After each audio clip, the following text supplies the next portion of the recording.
La petite fille remarqua immédiatement que le pendentif autour du cou de son oncle était maudit, et qu'il volait continuellement la chance de son oncle. Elle sortit alors un talisman pour sceller le pendentif. De retour chez elle, elle traça un sort sur le talisman. Suivant la direction indiquée par le sort, elle se rendit dans une chambre vide au 2e étage. Forte de son expérience passée, elle ouvrit résolument l'armoire. Et, comme elle s'y attendait, elle y trouva des cheveux appartenant à son oncle. C'était une preuve suffisante que quelqu'un lui faisait du mal. Ensuite, elle sortit une clochette et commença un rituel. Pendant ce temps, un prêtre taoïste, à des centaines de kilomètres de là, lançait un sort pour nuire à l'oncle de la fillette. Mais il subissait déjà le contre-coup et était sur le point de mourir. Ce n'est qu'alors que le prêtre comprit que cette petite fille de moins de 8 ans était extraordinaire. En réalité, la fillette étudiait auprès de son maître depuis son plus jeune âge. À 2 ans et demi, elle avait déjà maîtrisé tous les sorts. Mais elle avait un très grand appétit, volant chaque jour le corps doré du Bouddha pour l'échanger contre de la nourriture. Elle mangeait 500 tonnes de friandises par jour. Si elle restait plus longtemps sur la montagne, le temple taoïste ferait bientôt faillite. Son maître n'eut d'autre choix que de lui dire que son père était un PDG milliardaire, et qu'elle devait vite descendre de la montagne pour le retrouver et mener une vie luxueuse. La fillette savait bien que son maître voulait simplement la faire partir. Elle accepta de descendre seulement s'il lui donnait quelques trésors. Son maître lui remit alors 2 artefacts magiques personnels,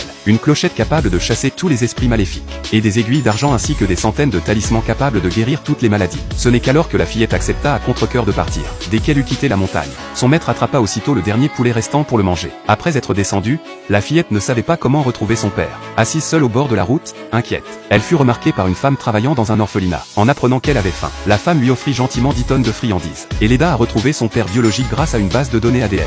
Bientôt, le père PDG de la petite fille arriva à l'orphelinat. Il la prit ensuite en avion pour rentrer chez eux. Mais à peine montée à bord, la fillette remarqua des dangers cachés dans l'avion. Elle aida l'équipage à maîtriser un criminel à bord. Le PDG en resta stupéfait, et comprit que sa fille n'était pas une enfant ordinaire.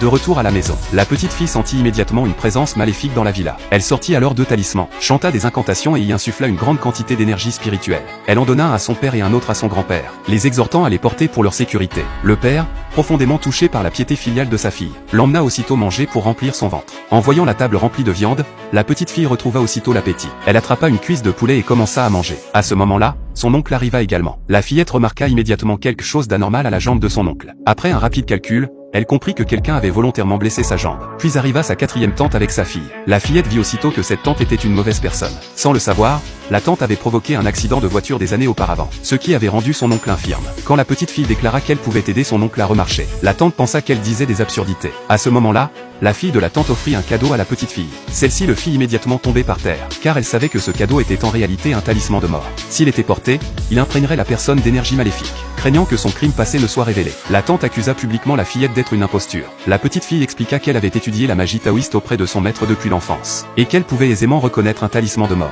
Pour prouver ses capacités magiques, elle décida d'aider son oncle à se relever. Elle sortit alors la clochette que son maître lui avait donnée, chanta un sort, et expulsa rapidement l'énergie maléfique du corps de son oncle. Toute l'énergie maléfique fut absorbée dans la perle que tenait la tante.